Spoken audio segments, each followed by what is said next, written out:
राजस्थान कर्मचारी चयन बोर्ड द्वारा करवाई जा रही चतुर्थ श्रेणी कर्मचारी भर्ती का मामला और लंबा खींच चुका है, क्योंकि लगातार यह मामला हाईकोर्ट में चल रहा है। लेकिन अब लगभग 1 महीने का इंतजार करना पड़ेगा, उसके बाद अगली सुनवाई होने वाली है। और इसी बीच यह भी सवाल खड़े हो रहे हैं कि क्या जानबूझकर राजस्थान कर्मचारी चयन बोर्ड ने चतुर्थ श्रेणी कर्मचारी भर्ती का पेपर मुश्किल रखा। यह हाईकोर्ट में लगातार सवाल खड़े हो रहे हैं और अब हाईकोर्ट ने जवाब भी मांगा है 0 नंबर वाले केस में, आपको पता भी है।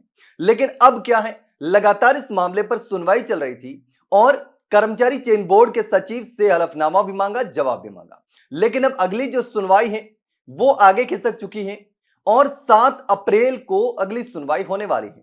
लेकिन जिस तरीके से लगातार सवाल खड़े हो रहे हैं उसको लेकर भी यह मामला चर्चा में बना हुआ है। अब राजस्थान हाईकोर्ट ने चतुर्थ श्रेणी कर्मचारी भर्ती में 0 या नेगेटिव अंक लाने वाले उम्मीदवारों की नियुक्तियों पर हैरानी तो जता ही दी है और जस्टिस आनंद शर्मा की सिंगल बेंच ने कहा कि सरकारी सेवा में न्यूनतम बेसिक स्टैंडर्ड होना जरूरी है। कोर्ट ने यह भी कहा कि या तो पेपर कठिन था या जानबूझकर मानक नीचे रखा गया। तो कोर्ट ने भी कहा कि या तो पेपर कठिन था या फिर जानबूझकर उसका स्टैंडर्ड जो था वो नीचे रखा गया।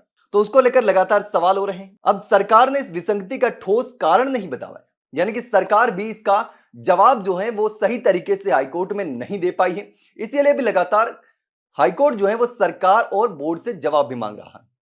अब इस संबंधित विभाग को शपथ पत्र भी पेश नहीं किया। इस मामले की जो अगली सुनवाई है इसीलिए 7 अप्रैल को रखी है, यानी कि 7 अप्रैल को बोर्ड को जो तैयारी करनी है, जो जवाब देना है वो जवाब दिया जा सके। तो ऐसे में लगातार ये मामला चर्चा में बना हुआ है और कोर्ट ने जो जवाब मांगा है वो जवाब भी देना पड़ेगा। हैरानी जताई कि आखिर ऐसा कैसे हो सकता है। अब नेगेटिव नंबर लाने वाले अभ्यर्थियों पहले ही लगातार चलता आ रहा था यह मामला, लेकिन अब यह मामला कोर्ट में जाने के बाद और विवाद खड़ा होने के बाद चर्चा में आ गया और हो सकता है कि बोर्ड को इसमें बदलाव जो है वो करना पड़े। नियुक्ति में न्यूनतम जो मापदंडों का है पालन है वो अनिवार्य किया जा सकता है ताकि भर्ती प्रक्रिया निष्पक्ष और पारदर्शी तरीके से बनी रहे, जो योग्य लोग हैं वो नौकरी में आ सके। अब इस सुनवाई के दौरान बहुत सारी चीजें सामने आई थी। विभाग ने शपथ पत्र पेश नहीं किया, यह भी बात सामने आई। तो कोर्ट ने इस लापरवाही पर गहरी नाराजगी भी जताई, यानी कि बोर्ड पर नाराजगी भी जताई कि शपथ पत्र पेश क्यों नहीं किया।